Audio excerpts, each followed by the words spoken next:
Well, hello there, Applebites. This is your Applebite Written Writ Ralph talking to you straight from our show here, The Written Writ. A show where you and you get creative, have fun, and geek out.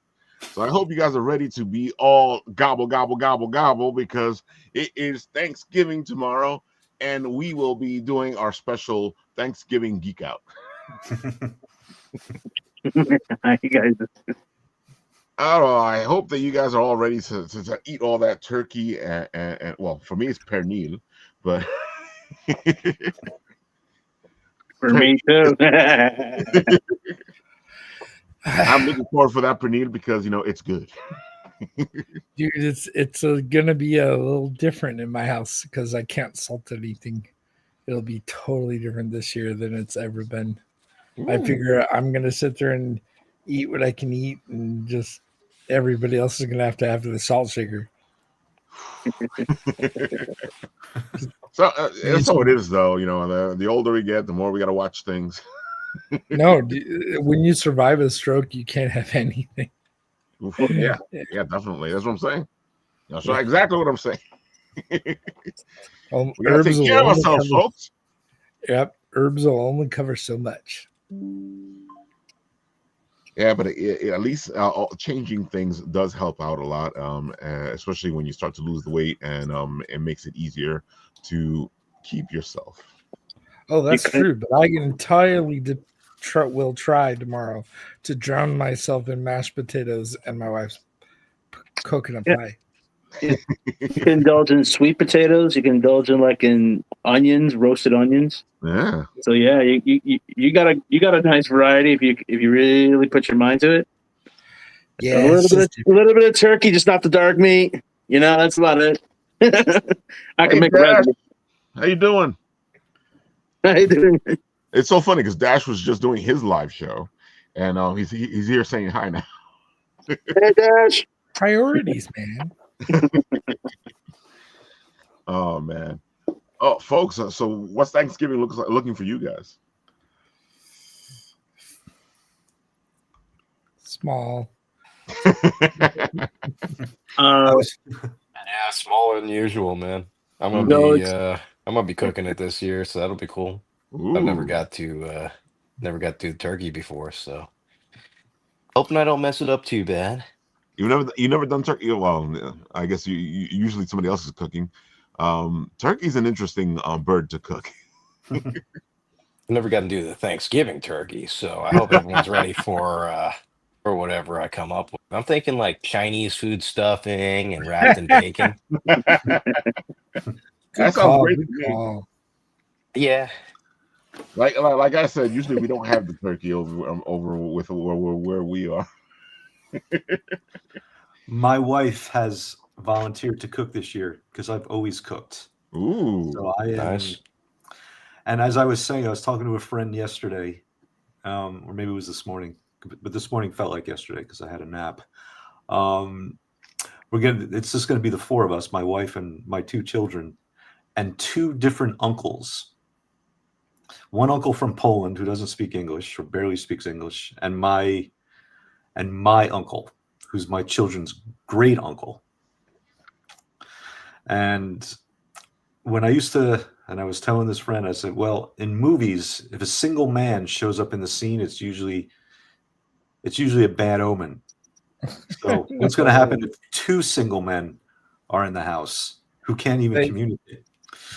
Well, either they'll get into a drunken fist fight or they'll bond and teach your children how to light fireworks on Thanksgiving.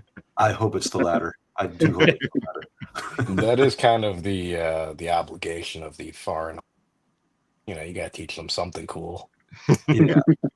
Well, they do equals explosives. Yeah. Exactly. With explosives and fire, of course. Sometimes the cooking the turkey makes fireworks happen. This is true. Or if someone throws some metal in the microwave. Oh, dude, have you seen when somebody tries to fry a turkey? Well, it's fry a frozen turkey. Yeah. If it's thawed, it doesn't do that. But if you throw a frozen turkey in there, all the water gets to the temperature to escape at the same time, and it explodes. It's fantastic to see. I love it. on a video. Yes. I fried 3 turkeys once. At the same.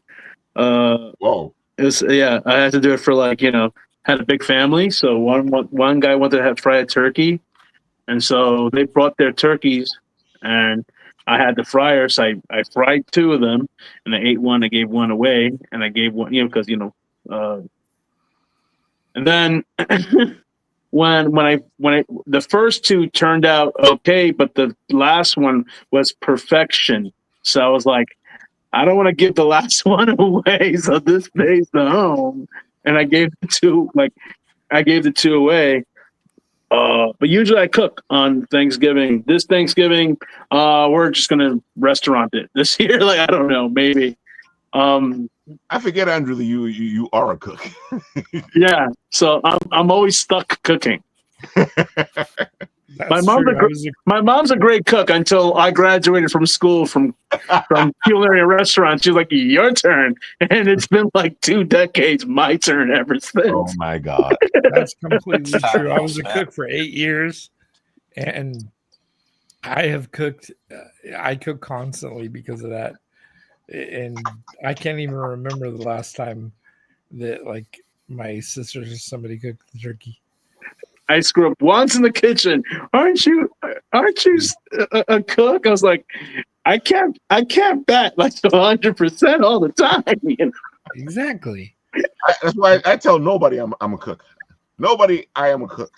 Yeah, Oh, no. No one remembers the Information is offered against my will. Like, and my son's a fantastic cook. I was like, Mom, thank you. Like, he can cook for you. I was like, thanks, Mom.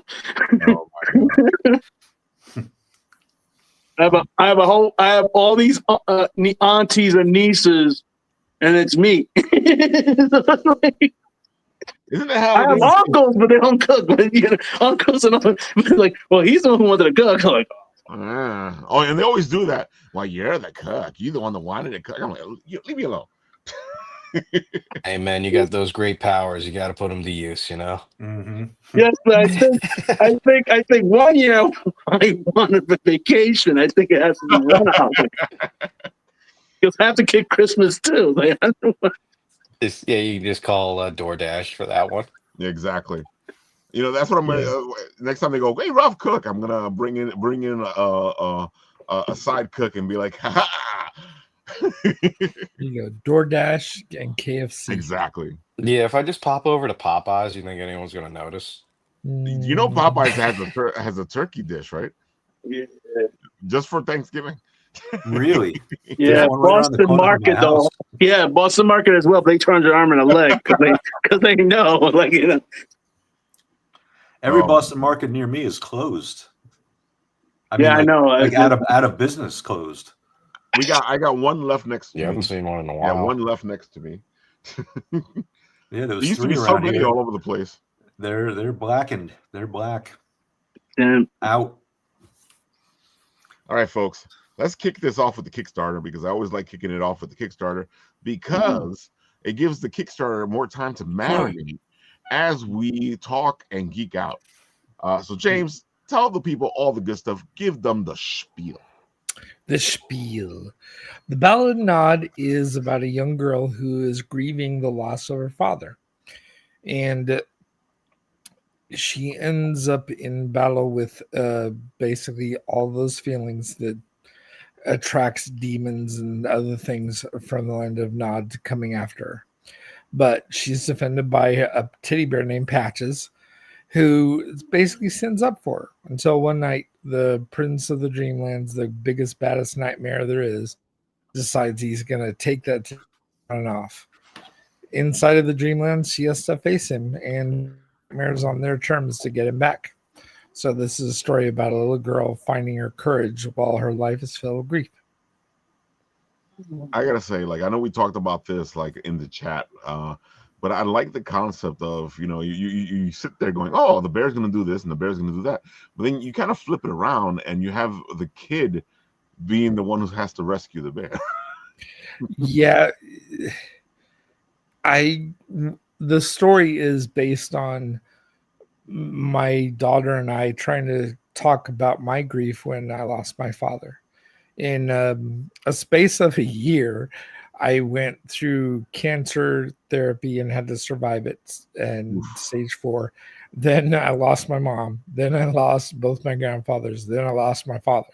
All in Whoa. the space of about a year. It was a very trying time. And I had this beautiful little toddler, and she didn't understand it. So the reason why I flipped it is the story. I We don't have enough stories in our lives about the kids being where the courage comes from. And Yeah. I grew up with stories like Never Ending Story and the Goonies Yeah. and things like that. And they're kind of missing right now. I mean, you run across them, they are there. And I if they mean, there's remake, things like and if they remake them, they actually change the narrative back to Yeah. something more. Yeah, exactly. So we're really big fans of Hilda, and I started telling her bedtime stories, and the bedtime stories turned into this story, which is a little girl just like her that was inspired by the teddy bear and things like that. She actually has a patches, the original patches. She has a Nice. teddy bear cool. with an amazing story. I bought the bear for my wife at a hospital when my wife was recovering from the surgery years ago, like like years before my daughter was born. Mm. I found him on this shelf in a gift store that was closing, and then when I I bought him, my wife, she held on to him for a day or two while she was recovering, and then she put him on a shelf at her sister's house. 3 years later, my daughter found that bear, and it became her best friend. And she took it everywhere with her, and she still has it to this day. She's much older now, but I wanted the story to show people how to find the courage inside of them, how to be able to know inside of them where it comes from, and if they dig deep, that it's there. So in the story, this grieving girl, she's trying to make decisions. She's scared to death by the demons that are there, and she remembers the interactions with her father. And so a lot of strength for me comes from the lessons my parents gave me before they passed. And I wanted to share that same kind of feeling with her, and I wanted her to remember that. So it happens inside the story. I love that. I love when we take what we know and we make it into the story, and I feel like a lot of people who sit there with write what you know don't really understand it. They look at it as something else than more than you're writing what you know, what you've been through, what you've gone through, and it's also write what you know, write while what you've researched, what you've gotten to know, what you've got. It's a bigger thing, and it always bugs me out when people just try to narrow it down into this little thing. Yeah, the emotions carry with a certain amount of energy, and when you're looking for the truth behind a story, the truth behind something you've been through, it's really important to carry that over. Yeah. And a lot of people miss it, and they try to go for flash. Yeah, I kind of went the other way around. I went after the emotion, and I let people find the flash on their own. There's tons of scenes in the book that is well, it's basically inspired on the experiences of what I went through inside the hospital. You watch her dad go through chemo and how hard it is in the book, Mm-hmm. in pieces of it, and her talking to him and learning from him while he's doing that. It's a chance to understand a little bit more about situations like that, and in a place where you can teach people about it instead of it just being there because of the story. It's there because there was a reason, something she can learn from it. It's not just, I need to make everybody who reads it sad. And some writers, they only go for that flash, that moment where they try to dig down into that. But my co-writer is my sister. every word she looks at and approves or changes, and she does a lot of work. She's a poet, and she's very good at dialogue and very good with things like emotions. Every character is a sarcastic jerk in my hearing, in my head, but she's really good about trying to make sure their voices stay true to them. So because of that, and because she's so close with my daughter, and because she's so close with me, she really keeps me on point as it goes through. I give her a lot of props for that. So it's definitely a boon having access to her mind and her talent. I love the fact that you've made this into like a family affair, working it out. And this story feels so passionate, so involved. You know, you can feel the heart to it. That's a huge compliment, and it's exactly what I'm going. And the way I try to think about it when I write it is that I walked into a comic shop when I was 12, lonely as hell, not understanding that there's other creators and other stories and other things out there. All I ever knew was like Spider-Man and the Hulk and things, and they Yeah. were there, but I didn't really connect with them. And then one day I Kevin Eastman book and realized somebody draws like me, and it, and then I picked up James O'Barr's The Crow, and I started understanding there's people out there with that are angry and passionate and all these other things, and that's what it is. I want some lonely 12-year-old kid to find that book and find what I found, a beautiful story that's meant to not only entertain but inspire.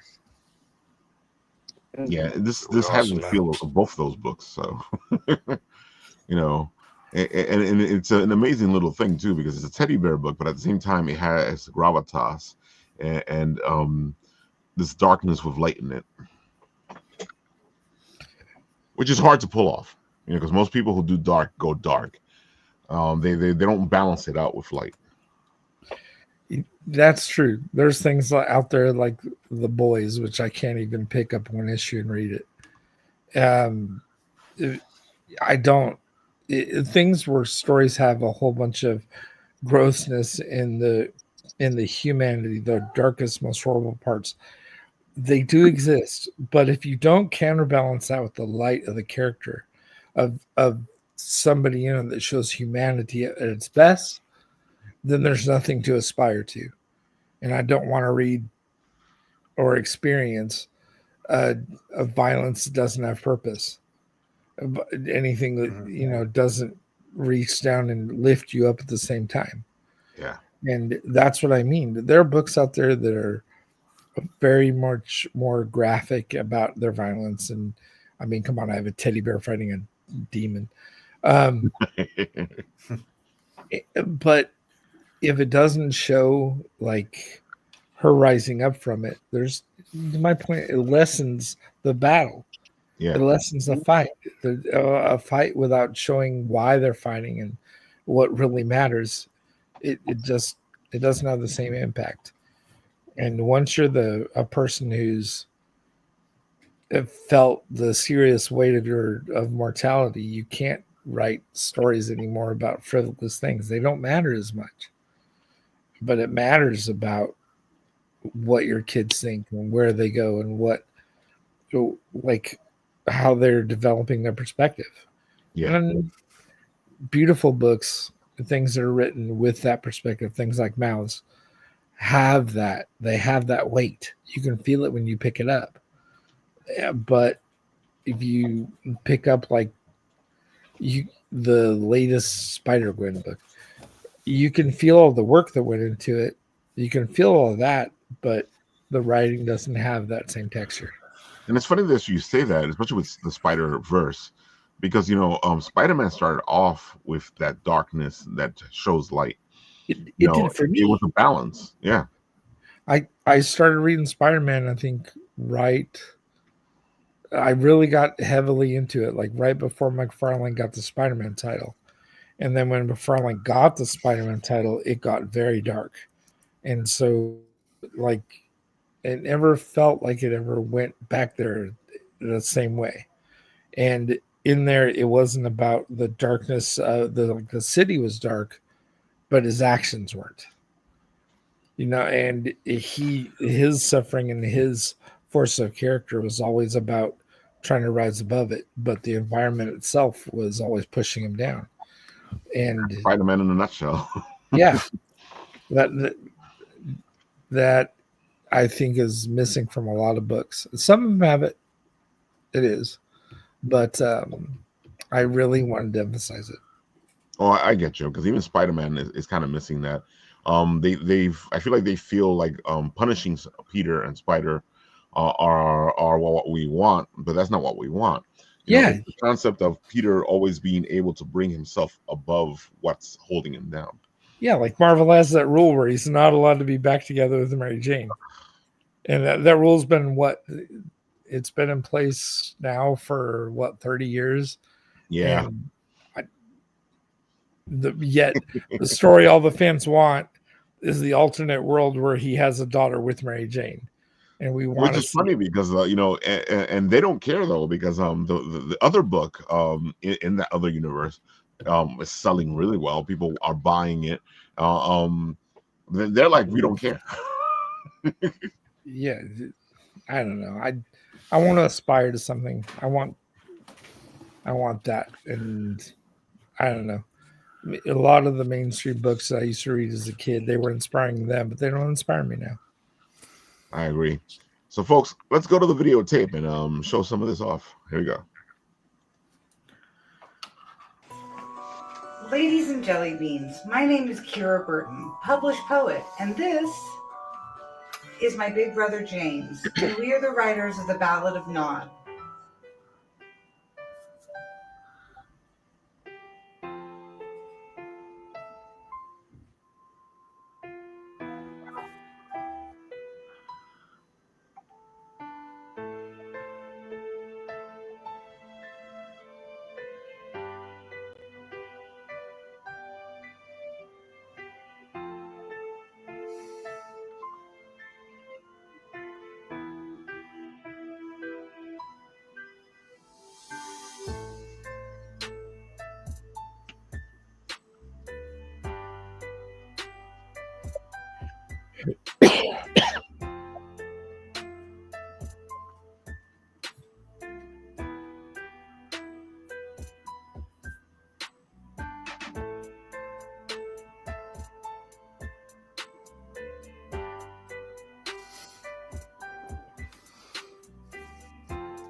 Over the years, James and I have lost a lot of people, including nearly ourselves when James was battling cancer.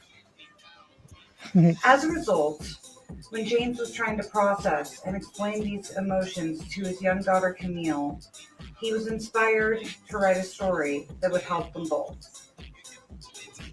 What resulted was the Ballad of Nod, a story that's a little bit Alice in Wonderland, a little bit Coraline, and all magic, where a grieving young girl learns to face her nightmares on their terms, deep in an ethereal dreamland where she has to learn to defend what she loves the most. We're here to fund our Kickstarter so we can get our book to print, but more importantly, get a beautiful story to a child who needs it. Monsters always come, but never underestimate a girl and her teddy bear. Love that. I have a T-shirt that says that, but I didn't. I put a different one on. That sounds like a good T-shirt to me. It is. So, folks, I put the link into the comment section there below so you guys can go check it out, because I don't want to hear my friend go, Ralph, you didn't put the link in the comment section. I'm not going to go look for it. Yeah, you don't want to make there. Go check it out. This looks amazing. I just copied the link into. I'll be visiting. It's great. Thanks. I figured it would hit you too, Cliff. And it's funny, this theme here where the light and the darkness, because it's the same thing you're doing with your your story as well is that you're trying to bring the light and the darkness together. Are we talking Christmas or are we talking? Oh, we're talking Christmas because I got the link for there. Christmas here. Yeah, We can talk the other one in a minute, but I got the link for Christmas here. So that's okay. It's okay. Christmas is the light in winter, so it works. This is true. This is true. And Exactly. my Santa is certainly battling these same demons. Oh, definitely. Go ahead. But Tell the people all the good stuff. Go for it. Yeah. No, but I just was going to comment on James's book a little bit. Oh, Because go for it. Yeah, I sent you that link, Ralph, which I thought might have been a scam because my niece had just is a survivor. She's 18. Oh. She was doing a fundraiser. She lives in France, and she was doing a fundraiser for the children's hospital that she was in, and so I just kind of sent it around. I wasn't like, I just said, well, I'm going to send it around to people I know, the link, and I sent it over to Ralph. And first he's like, hey, did somebody hack your Instagram? Oh, because I get no, it's real, it's legit. But I have a young daughter right now myself, who just turned 7, so I get it emotionally, and I'm not the youngest of dads either. So yeah, it's it definitely just from what I was seeing. So I'll be paying that site a visit, James. I appreciate that. Yeah, and this is exactly that's the kind of person it was written for. Your daughter, your niece, like everybody gets scared when something happens, and they deserve to have a story that tells them, that it's going to be okay. Yeah, and she's such a trooper. It's like, wow. I mean, I was in Paris. She was diagnosed in April, and she had 6 months of therapy ahead of her. She's 18. She got into architecture school, which they allowed her to defer it. She's going to go to Cambridge for architecture. Wow. Yeah, and but she's an amazing artist also. Ralph, did I send you that picture? Maybe not. But she did a self-portrait of herself when she was 16. It's like, okay, no, I don't think you sent me that picture. No. Yeah, it's just astounding. But yeah, and now so just at the end of her treatment, because basically she's in best case scenario. She's in best case scenario world. She just sent that around and just thanking, Yeah, that's a good place to be. Yeah, but it's so scary when you're going through it. Yeah, and when I was in France, she's a beautiful girl, and when I was in France, she had no hair. It's like, but she's just awesome, and I'm just so proud of her, and so as I said to Ralph in my little note, that's what I'm thankful for. People be thankful for a lot of things, but my niece's health, and I got a little note from my sister today that they're just, because I sent over some money to support the campaign, and they were just, just so happy that I reached out and did it. And if you have the link, I'll show them exactly what you're talking about. Yeah, I do. Let me see if I'm looking for it on my end, and I forgot where you sent it to me. I sent it to a friend of mine today or yesterday. Let me see. I can put it up. I have so many social medias, and Cliff is talking to me on I think all of them. And Clifford, message me after this if your niece is going through that. I'll send her a patches, like a sketch of him to lighten. Even if when you're stuck in therapy, even if you get something like that, even it helps to even just she would just love it, boy. Yeah. Well, here's it's in the private chat, Ralph. Right, for some reason I can't get into the other one. Here's the link. It's all in French, but actually her introduction is not. Interesting. Yeah. Okay, hold on. I'll share this. Yeah. That's it. There it goes. All right, let's see. All right. There you go. Right there. That's it. You want me to read it? Yeah, go for it. Yeah. I was Okay. about to read it, but I think it comes better if you read it. Yes. Okay. So I'm Catherine Schultes, and in April of 2025, I was diagnosed with cancer. Now, at the end of treatment, I'd like to give back to the hospital that saved my life. Rhabdomyosarcoma affects 1 in 170,000 people every year. The rarity of this diagnosis should have made it difficult to find a community that understood me. It did not. The doctors, nurses, and patients at the Curie Institute, specifically AJA, the section for adolescents and young adults, have been an unexpected source of joy, laughter, and belonging in a situation most cannot begin to fathom. Despite the difficult nature of their job, my medical team is always smiling.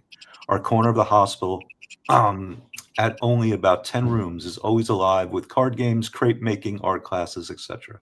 The money from this fundraiser will be sent specifically to AJA, whose small size means they don't benefit much from donations to the hospital as a whole. Sadly, there will surely be another teenager who receives a life-changing diagnosis. I'd like to ensure they get the best Curie has to offer. Your donation will help AJA to continue to deliver the warmth, love, and life-saving treatment they specialize in. Thank you. Yeah, and so that's her playing it, paying it forward. That's what we had to do, man. Like, Yeah. we really have to pay it forward. Exactly. So here it is on the Thanksgiving show, Ralph. Thanks for posting that. And it's always funny to me how this stuff works out, because usually I don't come in going, okay, this is how it's going to do, but everything starts to mold and flesh into each other. And if we're looking for reasons to be thankful, folks, you just seen a couple of them. Yeah, for sure. And she would love that, James. And I'm going to send you when we're in touch off site. I'll get your address. I'll send you a couple of books too, myself. That's awesome. Yeah, Cliff's a great guy, and I love his story. I love his writing. Tell him a little bit about the Santa universe. Go for it. The Santa universe. Well, why don't we do this? Santaverse. The Santaverse. There you go. Why don't you play something, Ralph? Play something off the gram, just to sort of wet my whistle. Is it off the Instagram? Hold on. It's funny. I was putting up. No Armageddon, please. I was putting up some posts, and one of them is about Christmas in July, and Santa, he no like. So I think there's a video. There's one of the videos there. That would be a good one to talk about. It's funny because I was talking to my son, Ralph. We're gonna have my son on at some point because he's making his own comic books now, and they're funny as hell. Dude, yeah, bring him on. Yeah, he's already been on the show a couple times. Yeah. So there's this one, but there's also a video. I think if you, I wasn't sure if I could put the actual word on Instagram, and I saw a million other people do it. Sometimes it's better safe than sorry. Yeah, it's the Mrs. Claus one. This one here. Okay, hold on. Yeah, right there.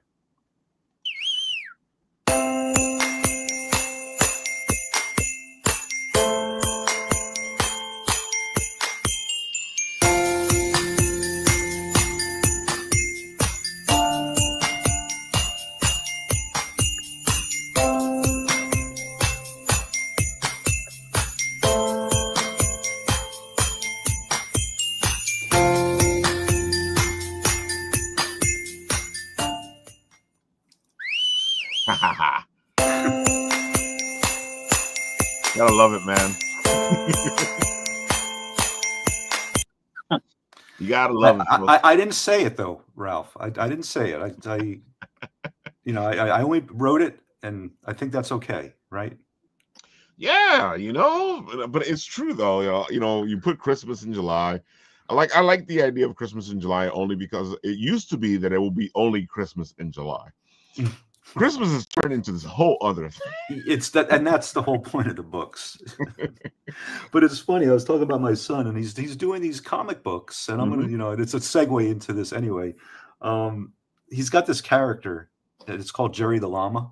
Jerry the Llama, and it's really funny. And most of the time he goes to the gym, but he has these little details that are so funny. But then he did this thing. He's like Jerry the Llama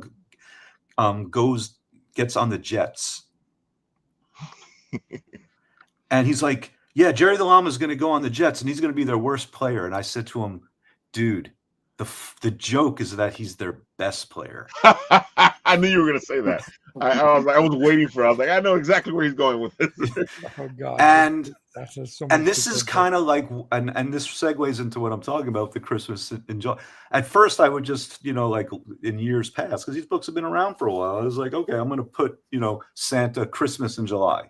He's on the beach, he's drinking a Grolsch on the beach, Christmas in July. And then I was talking to my son and gave him that a bit of advice. And I'm like, no, the joke is that Santa is pissed off that there's Christmas in July. Exactly. Dude, this is his off season. He wants to be hanging out, drinking beer, shooting craps, checking. Exactly. So that's, and like I had this sort of, this came to me when I was talking to my son, who's doing all these comics. So, and it's like comedy 101. You flip the joke, you reverse it, and then it becomes. So I'm learning from him, and he's 9. It's actually 8. I was just thinking about it because I was talking to Shadow Rabbit, and his son is actually he actually did his own comic, which he's probably going to be showing off at CradleCon. So CradleCon, both your kids on at the same time, and do like a special kids show. Oh yeah, that's great. That's awesome. Where's CradleCon? Let's go for it. Creative Aviation, man, it's one of the better cons out here. Yes, it is. Yeah. Never been to CradleCon? You should check it out, Cliff, because CradleCon, amazing. It's in the Cradle of Aviation. It's inside the museum, so you have a museum and at the same time a con, and it's amazing. Where is it? It's local? It's in Long Island in the Cradle of Aviation. Nassau County. Yeah. Oh, okay. And when is it? That's Shadow. When it is, right? Yeah, I think in May is CradleCon, but they have other events there, like Festival of Games is coming up in December. Yeah, I'll be heading there just to chill out. It's coming off December 13th and 14th. Guess who's going to be there? Guess who's going to be tabling?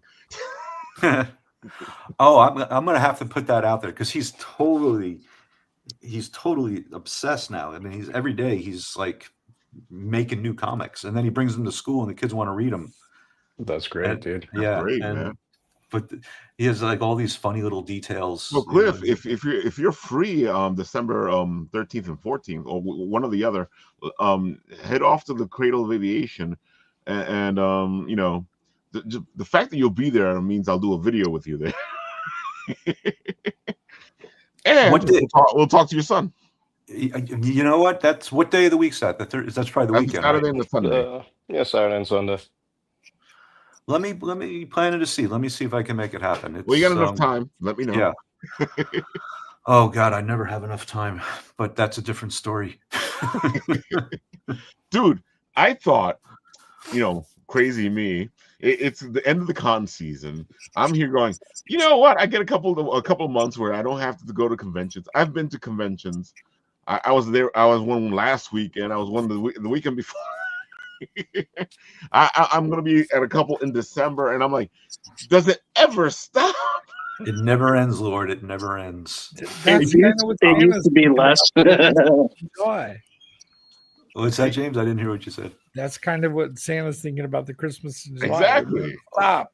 Yeah, and it's like it's July, people. Give it a rest. It's funny that you were talking about this because I was just talking about this recently. And a lot of people, they're like kind of burnt out on Christmas. There's this hatred that's happening towards Christmas, and I think it's this problem. It's the fact that Christmas is in their faces all the time.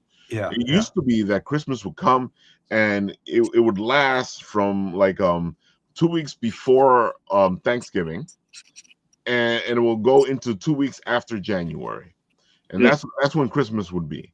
And it is great. It was fantastic. You got together with the family. It came, and it would take a while to show up, and it'll take a while to leave. Now all of a sudden it's August and it's Christmas already. Yeah, and you know what? You tapped into the central satire of my books. That's it. I mean, I think I told you, right? I was doing what I always remember this story. I mean, a lot of things happen at cons, but this, I had the Santa with the reins, a big poster of it on the table. He's angry as hell. And if you could probably pop that up while I'm talking about it. There's a video of that one. I have that playing. Hold on, I'll put it right. And I'll finish the story. Maybe it's that one. There. Oh wait, let me play it. I thought you were going to talk while it played in the background. I mean, I could. He's got to do what he's got to do. And that's the thing is that, if it's really Christmas, the way you're talking about, the way you remember it, Ralph, he's all in. Yep. But when it becomes something else, and if it becomes that, and he's just like, I hate this, I hate my job, hate my life, I want to retire, I want to go shoot craps, whatever he wants to do. I want to go look at women on the beach. Well, it's kind of interesting because, like, I think some of the best Santa movies of, like, maybe the last 5 years is basically that one guy who was it's called Violent Night or something like that. So it's like Santa Claus in an action movie. Like, so like all the other like really Santa stuff have been kind of disregarded towards like Hallmark. And so it's like, it's almost like certain people and certain content are actually creating this Christmas. People get really depressed because here I'm like September, you see Halloween starting in September all the way up to like November. And then once October ends, then you hit Christmas, and of course Thanksgiving gets knocked back. But and it's a whole, it's just, it's the commentary on the culture overall. It's just, what the culture has become is just sort of this consumerist tidal wave. And exactly. And it's so funny because like when that happened, because like the whole thing is the November 1st, Mariah Carey shows up, she sings her song. So I was thinking, this is all their fault. This is what I want you to do, folks. This is what I was thinking.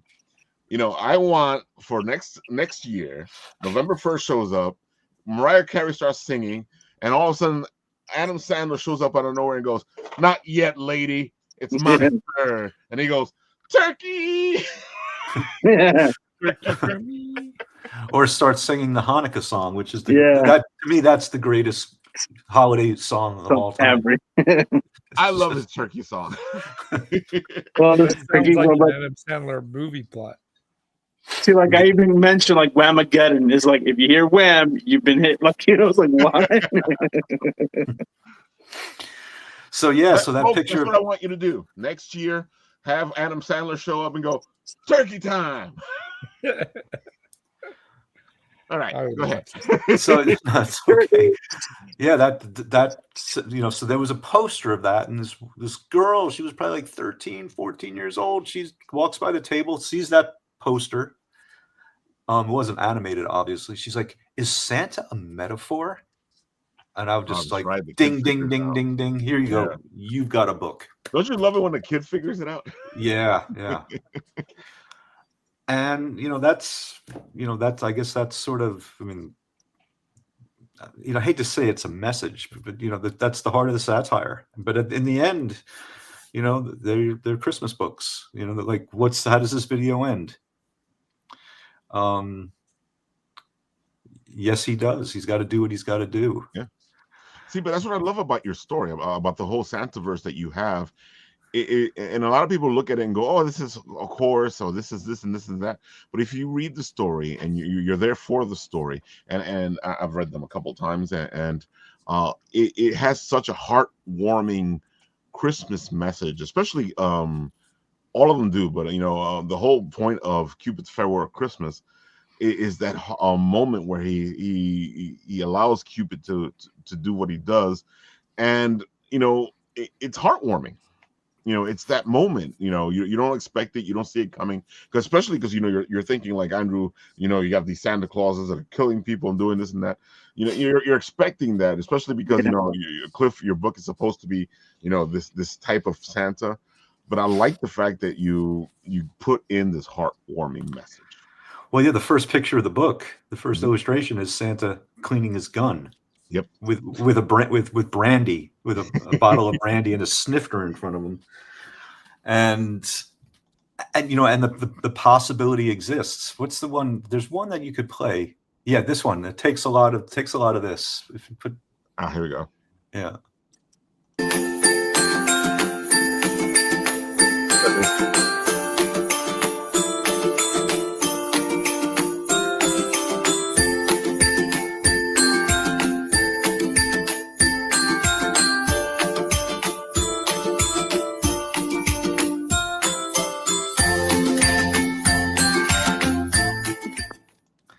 Love it. And I think that's it in a nutshell. He's got to put up with all this crap. If we think about the Santa or the Christmas verse that that we're in. Yeah. I mean, it's all this shit, but in the end, he puts up with all of it so he can do this and bring us this. And that's kind of what you're saying, Ralph. I mean, that's what the books do. It's heartwarming, and you don't, and I think because you're expecting something else, especially because you see him cleaning the gun and all this and that, you expect it to go a different direction, and when it goes into the heartwarming direction, it really brings it home. Thank you. And it's funny. I always think of Chekhov, the writer, his famous line: if there's a gun on the wall in Act 1, it's got to go off in Act 3, and his gun does go off. Yeah, it just doesn't kill his reindeer. I won't spoil it too much, but yeah, he's got to shoot that gun, and he does. It's an act of self-preservation, basically. I gotta say, folks, you gotta check it out. And if you're nice, maybe I'll do a little reading, where I read the story for you guys. Yeah, maybe. Oh, it's because listen to that voice, that resonant tenor of Ralph's. It's Santa. I've always said, Ralph, you're the audiobook man for this. Oh, I appreciate that. Audiobook is an interesting idea. My sister made me promise to make it one of my challenges is that I'll read the comic book, because she knows after what happened to me, my speech is slightly slower, and I'm very self-conscious. So she made me promise that. And hearing you read for Santa, that just makes me think about the fact that I'm dreading and hoping at the same time to get enough backers for that to happen. I gotta say, I would love to see your book read, especially because you said it started off as you telling this story to your daughter. Yeah, I before the summer, I would have looked forward to it, and now I can't even think about what I sound like. I'm very paranoid about it. Well, let me tell you Sound something, fun, brother. I have a lot of people don't know this, but I have a lot of social issues. What I do here isn't exactly easy for me. It is something that I do because I've been thrown upon this thing that is Bitten Apple TV, and I like what we do, and I wanted to make sure that it keeps living.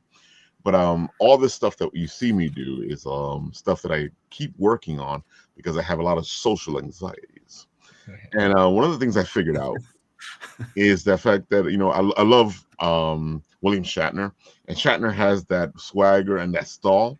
So I figured out that sometimes if I need to think about something, I'll give it a pause, and it just sounds like I'm being dramatic.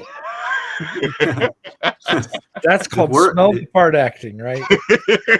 It works, Ralph. It definitely works. You had me fooled all these years. I'll have to keep that in mind. And the whole thing is to do it so much that when the pauses do show up, it just sounds like it's what you do. You just gotta own it, like Christopher Walken or something. Exactly. Make it your thing. Wow. For some reason, you got me thinking William Shatner out on the wing of the plane with the little monster. Exactly. Dude, They're monster wing. Yeah. it's on the wing. That's right. He had that cadence even then, right? Oh yeah, he's always. It's gotten worse as time has passed, but he's always had it. You just nailed it, though. It Yeah. sounded just like him.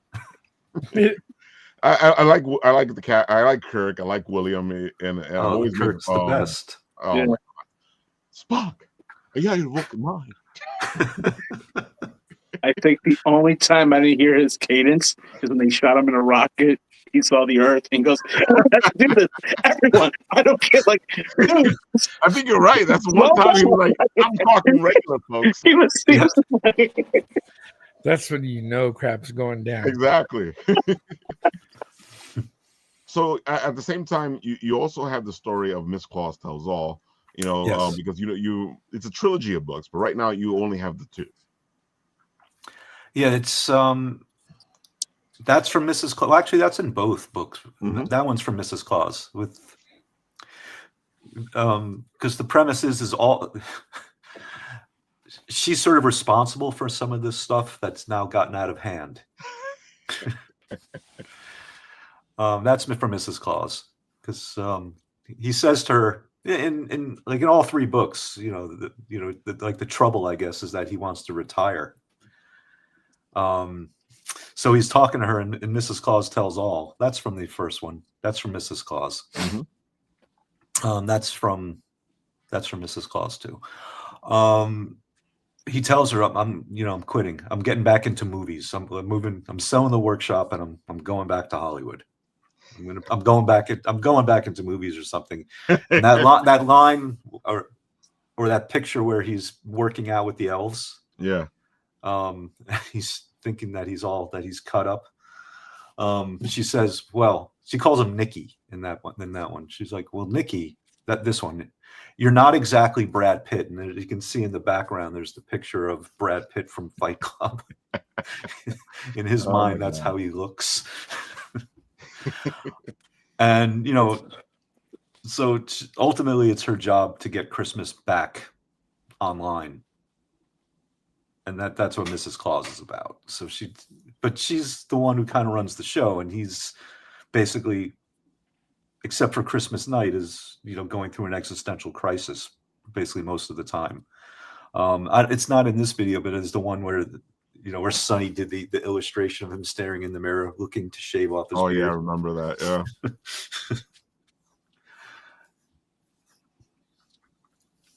Yeah. So there's Mrs. C. Woohoo! Oh, I know this video.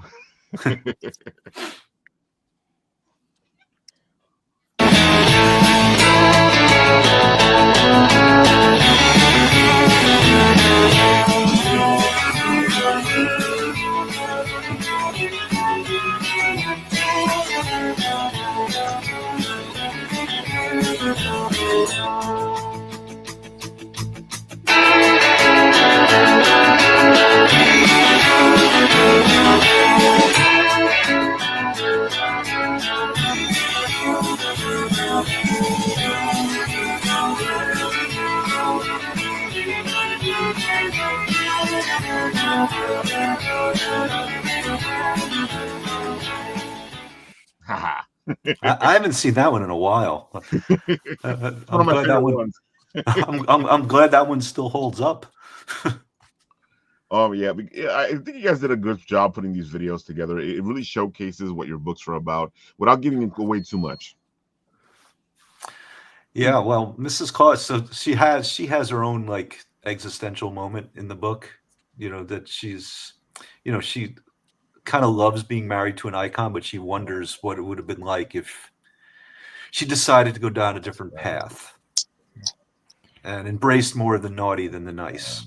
And that's why she's on the beaches of Barcelona with topless. I see somebody familiar. Oh, there! Look at. Oh my God! Ho ho ho! There it goes. I was like waiting for it. I was like, "Yeah, the book's coming. The book's coming." Oh my God, dude! You how did you go from here's the segue. Okay. How did you go from all this Claus stuff and decided to do what you're doing now? Well, that's an excellent question. Actually, the question is actually in reverse. How did I go from this? Because a lot of this existed before or at least simultaneously. But there's a through line. There's a through line. Obviously, this is a book about, well, it's about an artist, and it's about sort of finding your right path in life. And that's where the good things happen, when you're on the right path. And I would say that the through line is that Santa's Santa. And if Santa's trying to do something else, he's not Santa anymore, and he's not gonna. It's not going to be right. That's true. So there's that as well. So that's sort of a central theme in A Death Never Lived. Is here's a guy who's a really talented artist, a young guy, in his 20s, but he's working at a pizzeria. He delivers pizzas, but he really, his big money job is delivering the cash from the gambling ring that runs through the pizzeria. And he really wants to be an artist, but it's kind of easy to stay in that other world when you're pulling in all sorts of cash. And and there's also like sort of the father-son thing. The owner of the pizzeria is sort of the father he never had, that kind of thing going on. But he meets this girl who's sort of his angel, Jesse Jordan. He's the artist, as it says. Well, as I said, I think there's music here too. His boss, Angelo, the father he's never had. So I'll let you talk, and I'll play it later. Okay, runs the operation from the pizzeria. Shady turns spooky when Teresa. So she's the dream girl, and she was coming into his dreams and manifests, like I said, from the pages of his art. Great story. But she says to him, she's psychic, and she's like profoundly powerful. She can leave her body. She can enter dreams. She can actually alter the future. She's that formidable of a psychic or spirit, she's that powerful of a being. But she tells him, she's like, you got to quit that pizzeria. You're not, do what the universe wanted you to do, wants you to do. Do your art. This is what you've been called to do. What are you doing? And it's going to be dangerous there. But he doesn't really listen to her. But he's, because he makes a lot of money, and he's attached to the owner because the owner really treats him well. The owner's like his father. But then she disappears and breaks his heart. But what he doesn't know is that she is manipulating. She's orchestrating the universe from unseen realms in order to get him onto the right path. So is this book done, or are you still working on it? No, it's out. It's available as we speak. The second one, which is called Dream Girl, is here, you can watch.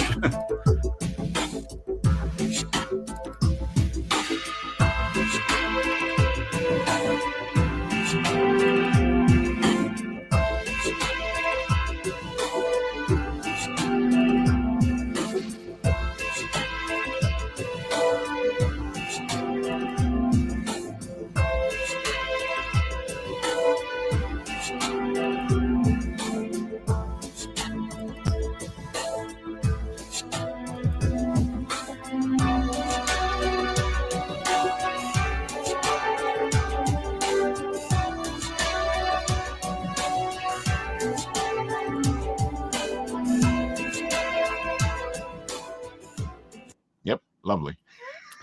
Well, so kind of everything I was talking about, that's what happens in the book. And the second, so that one's out. That one's my publisher we put it out on, what did he do? I think it was the 17th of October. So it's been out about a month. No, not bad. Yeah. Well, at least the whole story, a Halloween time period. Yeah, well, he wanted to do it. I mean, it took a while to get it out. But then we decided, it's sort of a Halloween book, so let's get it out for Halloween. But the whole story, I think I told you. Did I tell you the story how we met? It was just so. Oh, definitely. Yeah, like it has to do with both of them having the same. Your son and him having the same name, right? But yeah, my son's name is Blake, and his name is Blake. When we were at the Yankees game, And my son got a baseball in this sort of like really surreal way. And we get onto the subway. And my son, there's a couple there, and it happens to be Blake and his wife. And my son says, "Hey, I'm at my first Yankee game, and I got a ball." And his wife's like, "I'm at my first Yankee game, I got a ball too." And it's like, okay. And so they're the best of friends. And I'm like, "Blake, tell her about this. Blake, tell her about that." And Blake, my publisher, he's like, "Is his name Blake?" I'm like, "Yeah." He's like, "Well, my name's Blake too."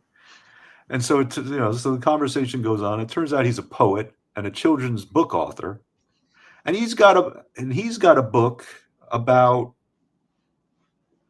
a kid named Blake saving the moon from robots. And I have a book that's written but not illustrated, and it's called Blakey Fixes the Moon. So it's like, how many different, like, my uncle, one of them was, we were talking about my uncle. Yeah, exactly. He's coming tomorrow. He's a very strange person, but he's a certified genius. He got put into Mensa when he was like 5. And he's like this math genius. And he's like, "I couldn't even calculate the odds of that whole thing happening." So yeah, you're right. Ooh, it's like, and he turned out he's an independent publisher. He does 4 titles a year, and he did A Death Never Lived, and he's going to do Dream Girl's the second one. It's the one that's the story is told from Turia's point of view. I'm waiting for the card set, because you have to do the card set. It's so funny you said that. My son said it today, because I just made the video. There's it might be. Yeah, I think there's a video. I think I posted it with a lot of the cards, if you want to play that. But I was showing it to him, because I show Blake, my son, all the time these videos. He's like, "When the card's coming out?" I think, yeah, I put it out. It has that one that you saw has like 5 cards, or maybe 3 cards. The other one has like maybe 6 or 7. Cards are fun. In the world. But I gotta say, Yes, Blake this and one. Blake Saves the Moon sounds like a murder mystery. Blakey, well, I don't know what his is called. It saves the moon from robots, but mine is Blakey Fixes the Moon, and it happened. It's probably the one. It's the one with the poet. Yeah, I was just looking through it so before I started playing it. Hold on. Yep.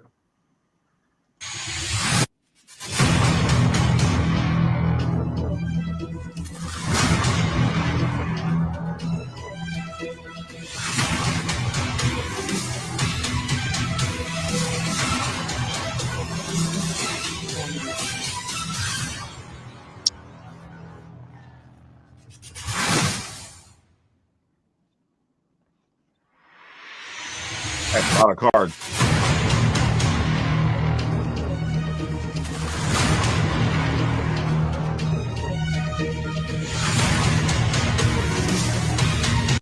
You definitely have to have a card set. Yeah. Well, I'm Okay. kidding. You just convinced me. I never even thought about it. It's like it's a novel, but you know what it is? And we've seen this, especially at the conventions, especially when you start doing conventions again. If you have the book there, the more swag you have for the book, the more people are like, "This is interesting."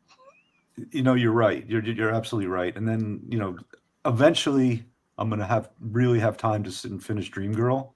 Mm-hmm.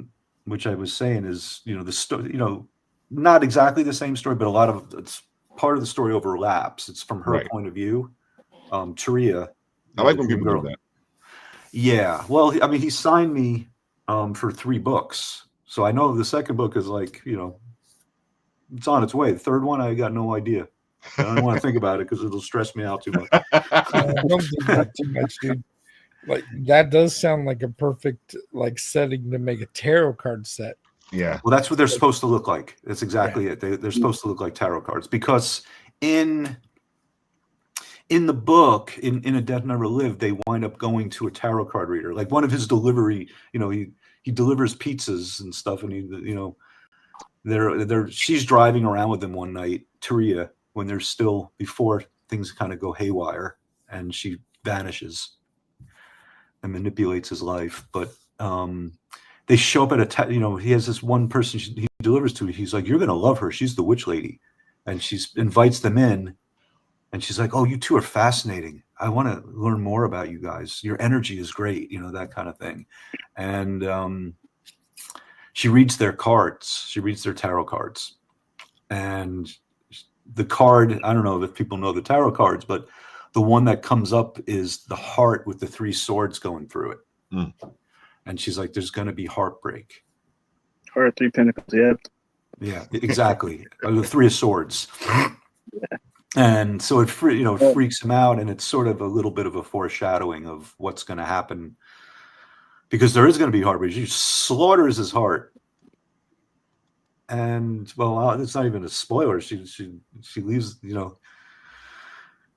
She's the last thing he sees is she puts him in a bathtub to cleanse him, because she's like a witch. She does these things. Mm-hmm. She's like going, and he thinks she's going to go in with him. She's like, no, I'm out of here.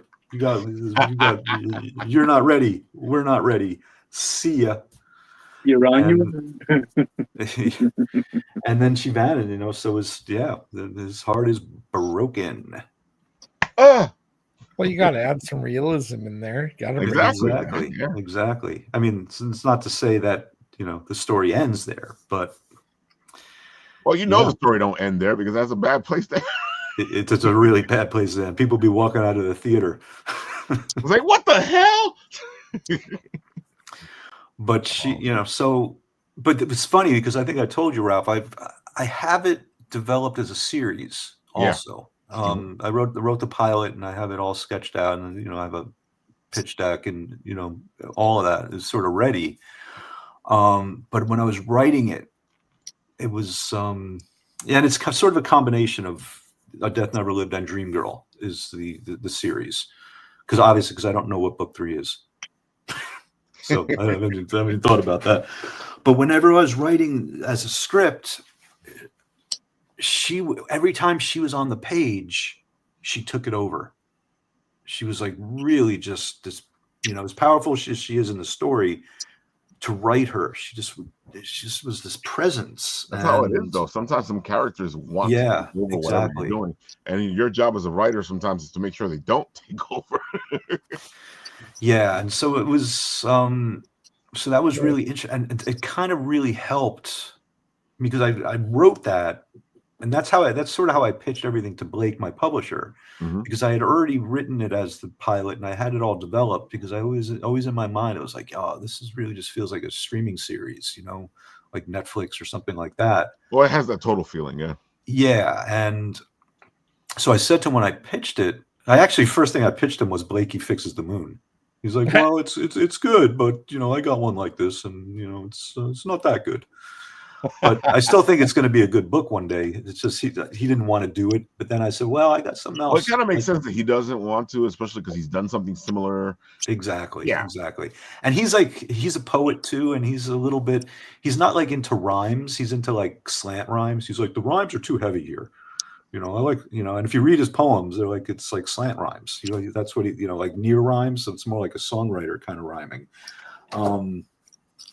But anyway, so I pitched him. I was like, I have this story, and it came from this novel I wrote, and I sort of have it set up as a series, but I'd love to have it all as a package. Would you read that? And he read it, and then he's like, well, I'm going to be away all summer, and I'll be camping and stuff, but I'll take a look at it. And then he wrote me from his camping trip. He's like, when I get back from camping, let's have a talk. Because and I was like, well, that must be good news. But really what happened, that the script really helped Dream Girl, because it's the second book, because she took over so much when I was writing the script. Right. That, and that was like really helpful to, because she does this crazy stuff in the script. You see her, she's on a bus. The whole thing, the story really starts, and you cut me off if I'm just talking too much, Ralph. He sees her in the past, and this happens in Death Never Lived, but this is how Dream Girl starts. He sees her in the past, and he draws a picture of her. He just is captivated by her. He sees her from across the room. But then when he goes to bring it to her, she's gone. But the portrait that he makes of her whines, she gets it. But she doesn't know who did it. And she's got to figure out who that is, because she knows that whoever drew that picture of her captured her essence, captured her soul, and will be the father of her child. And that's sort of the inciting incident, even though it happens in the past. But that's how Dream Girl, the book 2, starts. She I feel like you sold it to us already. Just bring it out so we can buy it. It will come. It's I'm building it, so it will come. But that's Dream Girl. That's book 2. Oh my God, I love what you're doing. I love all this stuff, and that's why I wanted to show it off. And of course, we I appreciate it. Thank you. It is the beautiful Thanksgiving show, and we're thankful for all these beautiful things. And I love how the connection is going on here from James to Clifford, and of course, Andrew and myself were at Big Apple Con this Saturday, hanging out, having fun, and doing all the geekery stuff. And Andrew is a fantastic creator. You know what, Andrew? You tell them, give them the spiel. Go for it. Okay. Hi, guys. I'm Andrew Frank Rodriguez from Andrew Frank Rodriguez Art, and I'm also have my own game company called Artists and Profit Games. However, this is the first book I ever made with a group of friends of mine who were playing. You know what I'm thankful for? I want to say this is a Thanksgiving episode. What I'm thankful for are these friends of mine. For 2 years, I had played this game with my friend Will Lotto, really excellent guy. My friend Steve Yap, Carl, and we were just like playing. We had all like Ray. We had all these great guys, and we were playing this game that my friend wrote in a big binder 20 years ago that he put away, and he's like, I want to play a Dungeons and Dragons game. But not really a Dungeons and Dragons game. So we were like, he goes, well, I have this game I'm writing, and it was loosely based on like old Capcom games and all these old like 90s like anime. So if you're literally into that, he created this great world, and we were playing it, and it took us when they say it's a year of a campaign or 2 years of a campaign, that means for 24 months, every Saturday or every Sunday, we sat down, we played this game, we fleshed it out, we fleshed out the game mechanics, and we all was just really enjoying the game. We pretty much all of us built this game with like suggestion, but my friend Will was like the architect of this entire great game. And at the end, I was like, hey, Will. And Will wasn't married. Will was already married, but he didn't have a kid yet. So we were all young. We were all in our young, like late 20s, early 30s. And I said, Will, why don't you just write this game, publish it? I'll do some drawings. I'll do the interior art. Get some guy who does the great artwork for cover, and the cover is also based on the interior art that I designed. So I was kind of like the art director of all this thing. If you press that preview button, you'll see like the interior book of what it tells inside the book. Now I normally people know me as a map maker. So when you click the preview on Director RPG, my game is called Boss Rush 2001. Nations of the Mech Mechanoids. It's really long, but I think it's because it's kind of like that Japanese long title. So we did it was like a play on like old RPGs, old Japanese manga, and lots of hours of just like nerds really nerding out on our old stuff, like old games and old. What I love about it is we were playing, and my character was like, okay, what can I play? He goes, well, the whole world is kind of like a post-apocalyptic world where every place in the world has a sort of boss. that is like the lead, either the lead crime boss, or the lead president, or the lead social misfit, or the lead, but there's also every single section of this world has a main boss, and we had to actually go out and find them and fight them, and also take over territory. So Right. my character said, okay, well, you say this is a post-apocalyptic world, let my character play. I pretty much made like a character based on Lupin the Third meets meets like a retro Mega Man character villain called Gutsman. So I kind of made my Gutsman character, and I enjoyed it. And so we played this game for like to the point where we fleshed out an entire game, and I had art for pretty much like symbols of different factions, different monsters, different areas.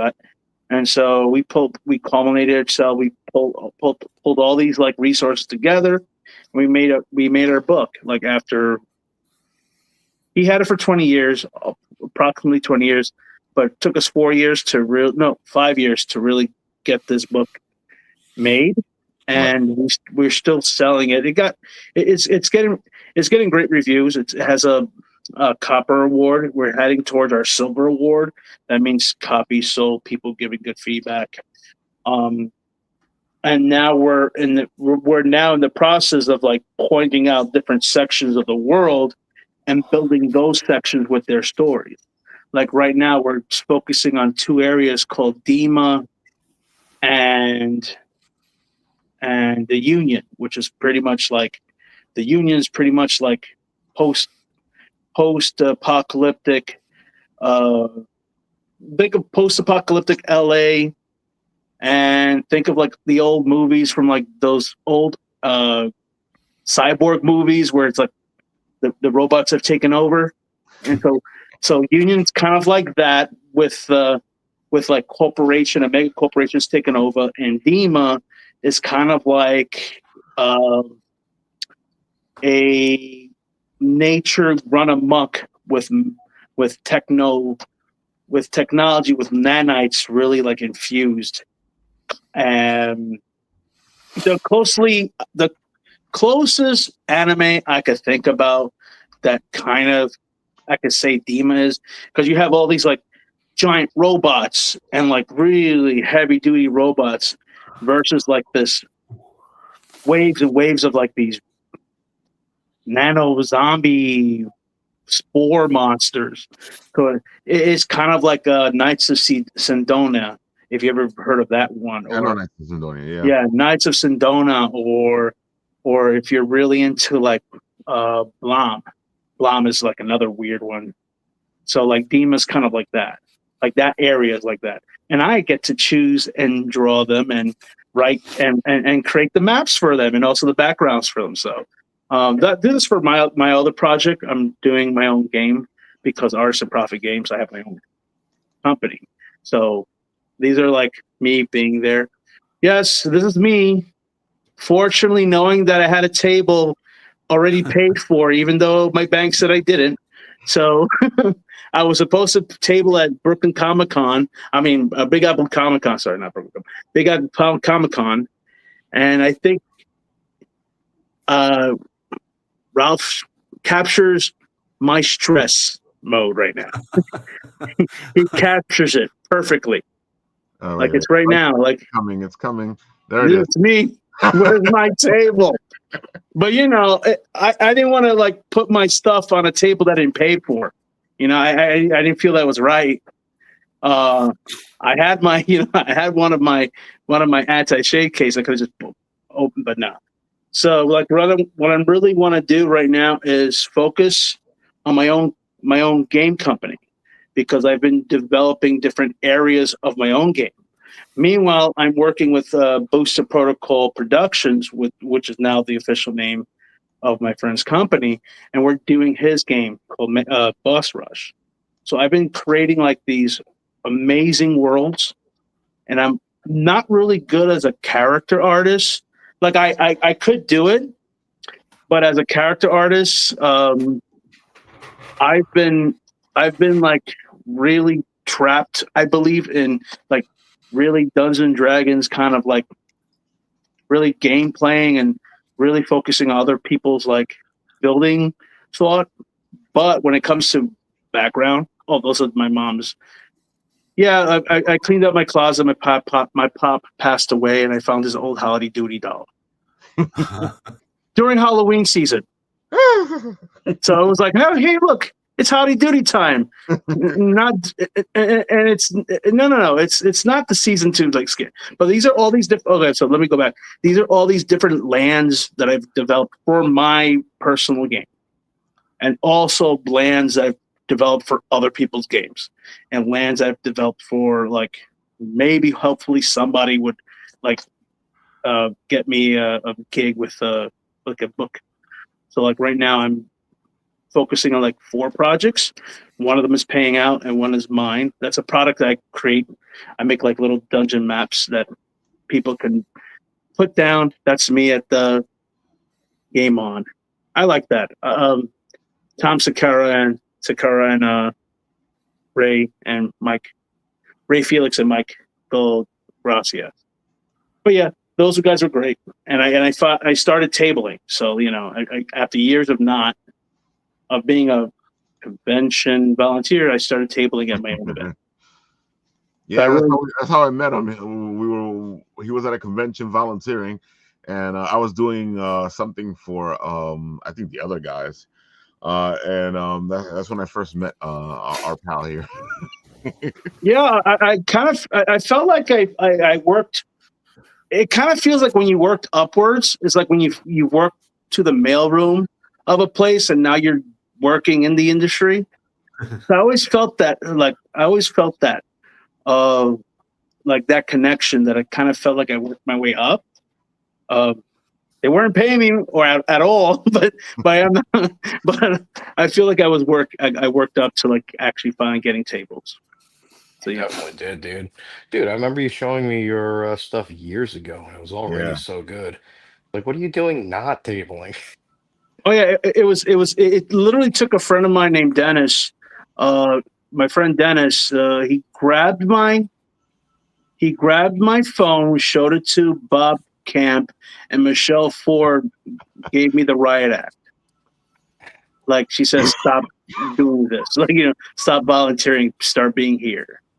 When So you like, finally showed up with all your maps out, Oh someone yeah. was telling me, like, you gotta check this dude out. like, look at all my And I characters, finally all my walked over. I monsters. was like, I know who this is. And then it was like after that, I just been like, just drawing people's characters, drawing games. I like playing games. I not playing mind games. I like games, playing board games and playing like Dungeons. I like Dungeons and Dragon games. I like RPG games, tabletop RPG games. I love video games. I've always been obsessed with them. And some maps where I believe I would really critique like games if they didn't have a great map. Like, oh, great story, but there's no map to guide you anywhere. So I've always been that. Miniatures are coming out pretty good too lately, man. What? Your models and everything are pretty Oh good my too. God, I painted 3 of them while you were talking. While everyone was talking.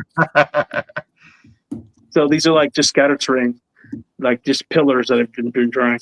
But yeah, but this is me like going, just trying to tap into everything that I've been trying to. Like, sometimes sometimes they end up in a drawing, sometimes they just end up on my shelf. I hardly give stuff away, but I'm starting to. I hardly sell them, but people are telling me they're worth a lot of money if I do sell them. But yeah, and so this new game we're going back to Boss Rush. This new game we're developing with Booster Protocol. These are just, we're going to be focusing on a world book, which is just focusing on areas in which players can pick a zone and play. Fortunately, a lot of our early games was usually in, feudal, like futuristic Japan and, futuristic New York. and we started saying, "Hey, well, how does the other places of the world look like?" And so we started that game with the map of the actual world, our actual world, and the premise was I, as a map creator, got to destroy planet Earth with every single thing you can get, and then at the end, that's the map world we were going to play. I drew this beautiful kind of Mercator style map that was 1,000 years into the future. When we play tested it, people hated it. They just didn't like the fact of a future world so destroyed that it's almost alien, which is kind of weird. But I have to ask you, have you ever played Palladium Rifts? That's the first game I ever before Dungeons and Dragons. Palladium was the first Rifts game I ever played. Yeah, Rift was actually, I started playing D&D, not even D&D. I started with Rifts. Everyone usually starts with Dungeons and Dragons. I did not. I was the oddball who started with Rifts and played games. Yeah, my gaming group was the same way. We started in Palladium, and we played through all that stuff. And I can very much see the Rift's influence and the post-apocalyptic landscape and stuff like that. I can see it. Yeah, we all I started. Funny enough, I started playing Rifts, but the rest of my gaming company, they're a little like maybe 5 years younger than me, so they all started either in Scattered Lands, was it go Scarred Lands, and Scarred Lands was kind of like that as well. Yeah. So talking about another game company, but yeah, when I played Rifts, my God, I can go on with Rifts, but my character went to Mexico, another character went to South America, my oldest character survived Atlantis and back, went to another world, woke up in England, ended up almost dying in Rifts, China, and then woke up one day and he was back in New York, and that's where the game stopped. Because that was so I remember playing that game. I remember playing Rifts to the point where I knew every area, every zone. I've read every single world book, and so that wasn't even my suggestion. That was Will's suggestion. He said, "How about if I just take the areas and make different types of world books?" I saw it this is the actual conversation. I saw an old company do that back in the day, but I don't remember the name. And I was like, "You mean Rifts?" I was like, he goes, "I don't think it was. I think it was another company." I was like, "You mean Scarlands?" That's everyone does world books, but the way he spoke was like I was feeling older. older and older, I was like, wait, that's right, you guys in your 30s, already in my 40s. It's kind of funny. Another generation will do that to you when you start playing these games. When what really started me playing these games was I was the only person in my whole entire classroom. I went to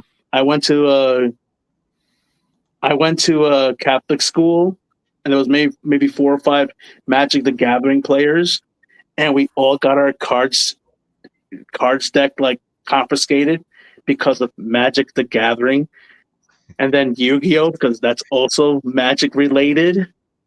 And it's the 90s, so I thought the scare was over, but apparently not in Catholic schools. So after school, a friend of mine introduced me to this game called Rifts. I played a few sessions there in Brooklyn. There was a great gaming store and bookstore next to Galaxy Comics back in the day. That's in Brooklyn. Galaxy Comics in Brooklyn. But there was a bookstore a block over where they actually had you got to play games. and we met through there. So like all these influences were coming back. So like all this great ideas we were getting, this guy was getting from like, I saw this from another series of books. I want to do it like that. I was like, okay, so yeah, I could go on with riffs. I can go on with how like our game has, like I said, each boss controls a region, and that region dictated what the boss wants. So it kind of has that feel where your character gets to see different environments in the world. So we pretty much instead of doing a United States map, we came up with a more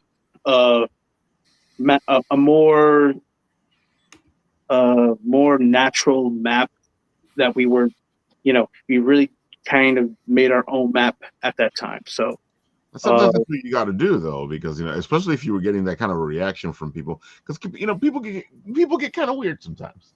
Well, yeah, because like there was like one region where South America had a storm that was, the storm was so big it almost looks like the eye of Jupiter around South America. People didn't like that.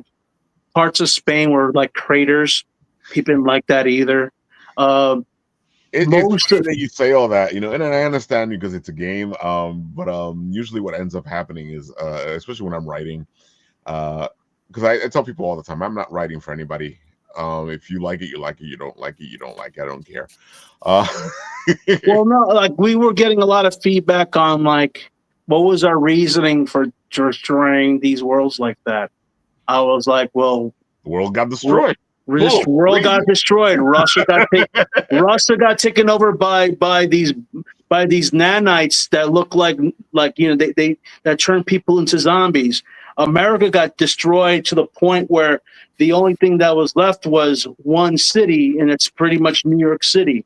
And it became almost like a small mega block. It wasn't even a mega block. It was just like a small, tiny mega city. It wasn't like, it was kind of Judge Dreddish, but not. But it was always amazing to me how people are, and like the more I see them with their fandoms, with Star Wars and Marvel and all this other stuff, the more you sit there and go, it doesn't matter what any of these people do.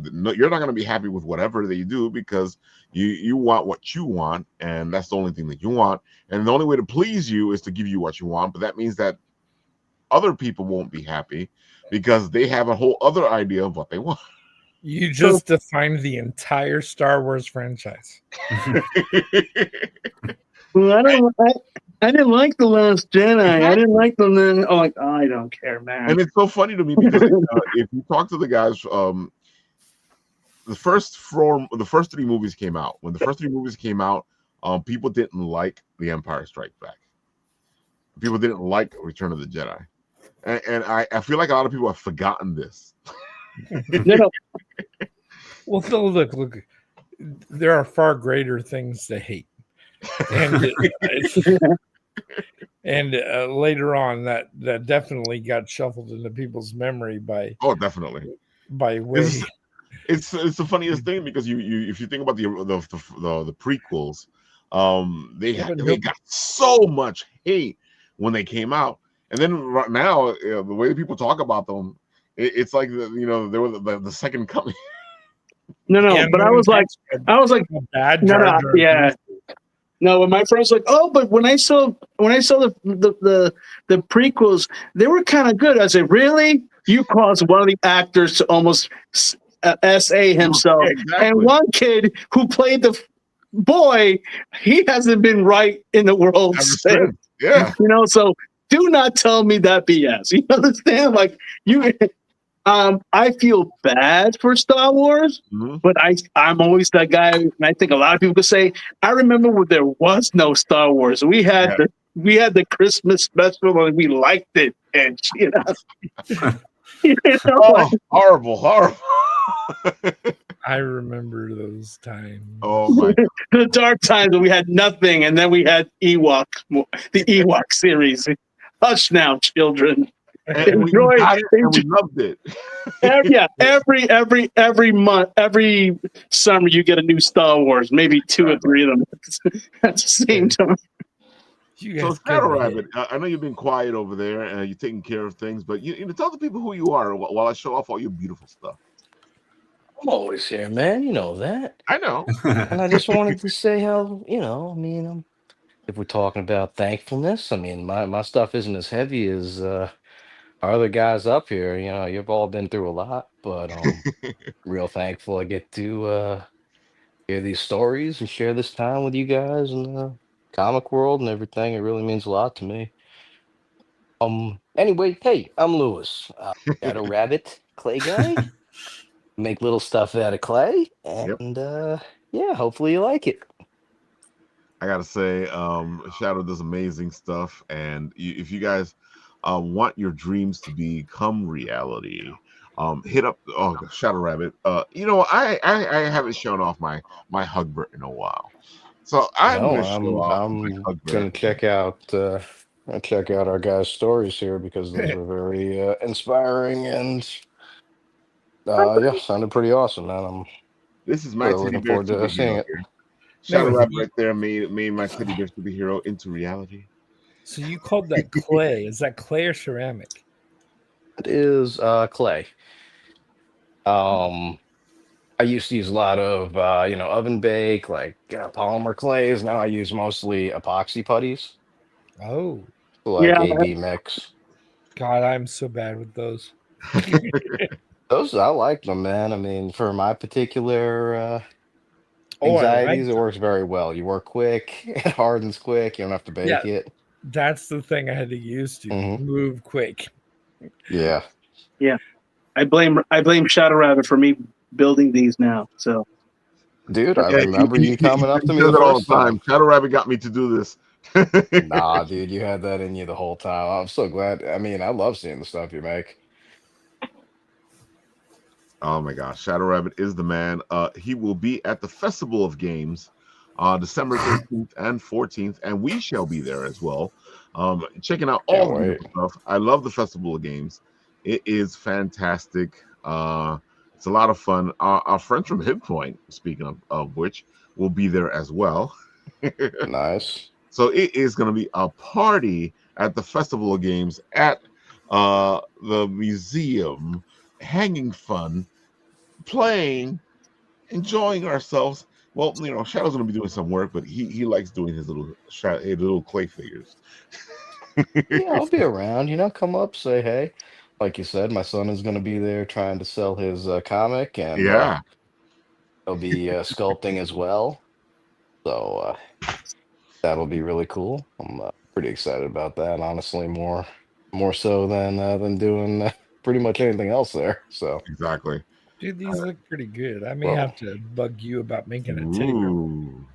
be my absolute pleasure. Patches, I gotta say, I was Yeah. thinking about it. I'm I looking at would your love to. patches. Speaking of which, I'm looking at your patches on the Kickstarter, and I keep thinking, oh man, if Shadow could do a good job with Yeah, he sure would. He sure Yeah, would. I think he catch like the textures really well because he's Thank you. like all ratty and he's Yeah. got those bulging scars and stuff, and Sounds they look great. really good in that. Let's see that. Let's look at Love Because to I patches. get had into someone that, make man. me There he goes. yeah, I had someone make a plushie, and it came out pretty well. So that might That's It's for just your based on the character, real right? one. Is the real one as battle worn at this point as his avatar in your comic? yes, he has both his eyes, unlike the patches in the illustration, but he's all tore up And from loved being a well lot of loved years. for many years. It's great. I don't even think she is taking care of him, but she is taking care of him. But he's freaking wow. She's I That's what think happens to teddy 18, bears. and she No, man, found those him things are when she special. was somewhere around 3. So Look at this. she's literally had him 16 years. Yeah,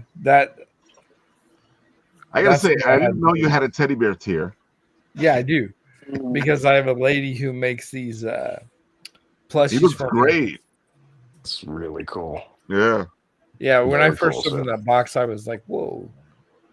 It was really mind blowing to see somebody else's take on him, and he was really well made. It was done by a very skilled creator who lives in Bulgaria. So Whoa, Patches is awesome. actually that Patches is Joseph says he loves the plushie. yeah. Thanks, Joe. Um, that Dude, plushie is actually Bulgarian. I'm sitting here going, I don't think I'm gonna afford 250. That's one of the problems is I have to get it from Bulgaria, which is now a Oh you yeah, know, and big with all the challenge. tariffs, this is cheap with all the tariffs. Yeah. And he's like a one off when she makes them. She doesn't make like dozens of Oh them. my god, talk about collector's item. Yeah, there is one of those out right now. And Wow. a guy backed him on the first campaign and I sent him off recently and he sent me pictures of him. And Oh, that's a pic I took of him right before we sent him. oh, that's Um, beautiful. yeah, it came out well. It does pretty good, and he's big too. He's not like like a Well, you got keychain. them right next to these snow globes, so he has Yeah, to be pretty big. Yeah, yeah, they're like 5 or 6 inches, so yeah. he's a good foot. And Dude, and, I and love this. Tell the people one more time where they can find you because come on, guys, you guys gotta help out our friend here, make his teddy bear guy come to life. they can find me at angrybrainartworks.com. It takes you straight over to the Kickstarter. And I've still got a couple more rewards to announce, so there is more Oh, nice. coming. You're on Instagram too? I'm on Instagram, but I don't really use it as like Okay. it's got stuff on it. It's got uh images and other things that I post up. Thanks, Joe. That's the last social media that I'm using. Once that's gone, I'm gone, man. Off the internet.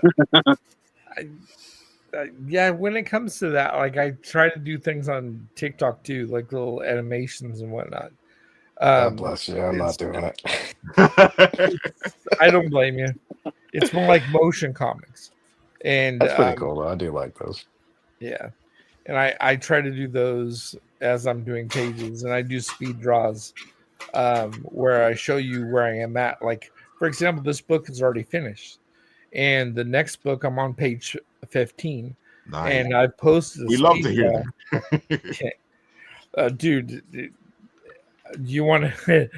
I had to teach myself the no kidding how to learn how to draw.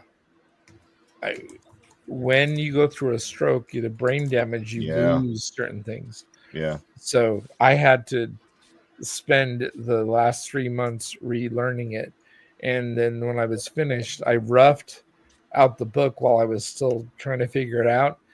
And when I finally got control of my hand, because of all the therapy my wife worked on me with, and all the therapy the nurses worked on me with, I was able to do it again.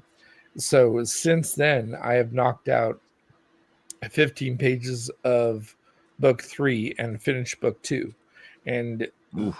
the therapy itself is the only reason why I can do this. Because this book, the book 2, was supposed to be out back like in April. But things didn't go right at all. And then I had the huge health crisis, so I had to recover. And now I'm able to share how I got myself back to where I was capable. Yeah. So it's you can see it in everything I did. So people respond back and tell me that I'm doing really good with the speed draws and stuff, but I try to post on Instagram those speed draws and on TikTok. So really that's what I tend to do is those two things. So James, you said you have a website, right? Yes, www.angrybrainartworks.com. Do you have that link handy so I can be lazy? It's in the private chat. Did you put it in there? Yeah, I did. That's how you pulled up the Kickstarter, dude. Oh, dude, that is how I put the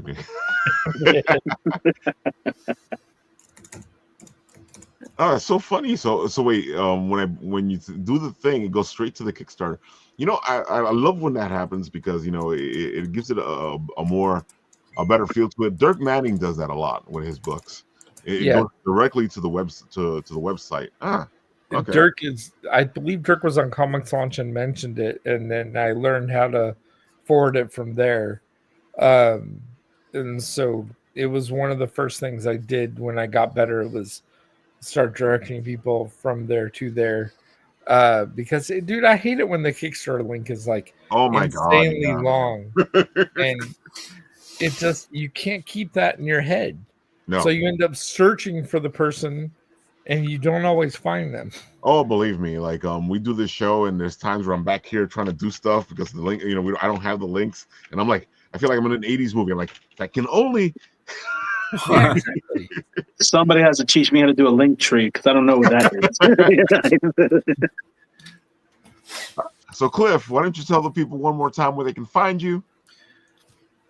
Well, Instagram. Well, that's cupidsfarewellchristmas.com. There's cliffordevan.com, and then Instagram @_Clifford_Evan_.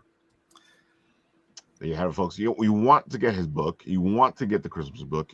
Dude, right now, buy the Christmas book and Miss Claus Tells All and give it to somebody for Christmas. It's a heartwarming tale. It is an adult Christmas. And here's a deal for you. If you buy the Christmas books and you put up a review, I'll send you a copy of A Death Never Lived. Ooh, signed. That's a hell of a deal. There you have it, folks. So there you go. That is an exclusive here on the Written Writ. So there you have it, folks. If you buy both books and we'll do a review, then Cliff will send you his new book, which is fantastic, by the way. Mm-hmm. And you can find me at Clifford Evan at gmail.com, my name at Gmail. People are like, how do you have that? And I was like, because it's probably like the third Gmail address ever in history. That's dating myself. But yeah, you can reach out that way, and I will send you A Death Never Lived signed if you buy Christmas books and give me a review. Yeah, folks, that's what you got to do. And speaking of which, I think I owe you a review. So I think I did a written one. I owe you a Death Never Lived, Ralph. What's that? I said I think I did a written one, but I got to do a video one. I have to say I need to send you A Death Never Lived anyway. Blake sent me a box of books here, so I've got some to share the love. There you have it, folks. Go check him out. Cliff is fantastic. Thank you, Ralph. I am thankful for you. Feel like you need to be the Christmas spirit, make sure you get yourself some Cupid's Farewell Christmas and Miss Claus Tells All. Yeah. Andrew, where can they find you? Well, you can find me usually on Instagram at Andrew Frank Rodriguez Art or Artist and Profit Games on Instagram. You can also just Facebook me on Andrew Frank Rodriguez. And my book with my perfect right now, I'm trying to get you guys. It's not going to be ready for Christmas, but I'm going to be me and my group from Booster Protocol Productions. We're trying to get you a bunch of world books so you can actually have different areas. But you can find me at Drive Through RPG. Of course, it's called Bus Rush 2001 XX and Nations of the. Why is it? Mechanoids. Yeah, it's a very long name, and hopefully after this, we're going to try to convince ourselves to write an Easy Kai tabletop RPG. But right now we're mainly focusing on the video game book and not the Easy Kai book. So hopefully by 2006 to 2008, we'll get you a couple of those books. And of course, that name of that book's going to be even longer. So, but that's how it is with those type of things, Title. It's funny that you guys say that. I like my long titles when I'm doing my vocal. And if you guys want to check out some Ralph writings and see how Ralph writes, you can go check me out at Vocal, because I do a bunch of writing there at Vocal, and you guys can see what Ralph is up to. I think I have a link here somewhere for you to check out some Ralph vocal stuff. I did have it. Where'd he go? Oh, there it is. Hire him as a voice actor, damn it. Oh, dude, if you guys want me to do something for your Kickstarter, a voice, you want me to read your book, dude, hire me. You know, I just helped out Charles W. Morgan with his book, Cold Cutter. So, folks, this is my latest story on Vocal. It is a little beautiful tale about a father, his daughter, the mother. It's a kind of creepy and heartwarming at the same time. But hey, that's what Ralph is, creepy and heartwarming. I'll put the link have both to of the those comment titles. section. There we go. Come on, computer. If the world was ending. There you go, folks. You can go check it out. If you ever wondered how Ralph writes, well, you can either do that or go buy my beautiful story in We Suck at Comics. And right now, I'm working on a Hugbert piece for We Suck at Comics. So you might get a preview to Hugbert in We Suck at Comics before we do the Kickstarter for Hugbert, which should be happening soonish. There you go. And I think that is everything, folks. I hope that you've loved our Thanksgiving beautiful show here today. I knew it was going to be 2 hours because every time we do a special, that's about the time it is, 2 hours. And I got to say, there's been some great conversations. We've talked about some beautiful stuff. Go support all these beautiful people. They do amazing work. And, 10 years ago, in October, we sat down at a diner, TikTok diner in New York, by the way, and we said we wanted to show off all the beautiful things that people do. And for 10 years now, we've been doing that. And I wouldn't change any of it. One last thing. Of course, you guys are wondering what happened to the Wham stand. And the Wham stand is still going on. I ran into some issues with the whole little thing only because I do suffer from depression, and sometimes doing things gets a little difficult. But I'm going to extend the contest. We're going to push it a little bit further down. I'm going to do a video so that you guys can do more voting. There's already a video on the site where you can vote for your favorite podcaster to win this beautiful mic here, of course, from Wham Stand, because Wham Stand is the man's, and they can help you show off your stuff, whether at a convention or at your house. And of course, folks, if you're looking, this is a wireless mic holder, but it turns it into a beautiful, all professional Wham Stand mic. So in the comment section here, you can nominate your favorite podcasters, and you nominators will also be thrown into a little thing, and you will win some Wham Stand swag yourself. I'm giving it all away, folks. Come on. Just call me Crazy Eddie. And I know there's a bunch of people right now. Who the hell is Crazy Eddie? I know who Crazy Eddie is. Yeah, I know. Those Oh, of us yeah. on the West Coast only hear We're dating rumors ourselves. about Crazy Yep. Eddie. Exactly. So, folks, have fun. Enjoy your Thanksgiving. Remember to not stress yourself out. Enjoy the moment. Yeah. Because these moments will be gone, and in the future, they're the moments you'll be thinking about. I can testify that. Right, folks? With that, I'll do what I always do on this show. I'll press the button, and where it stops,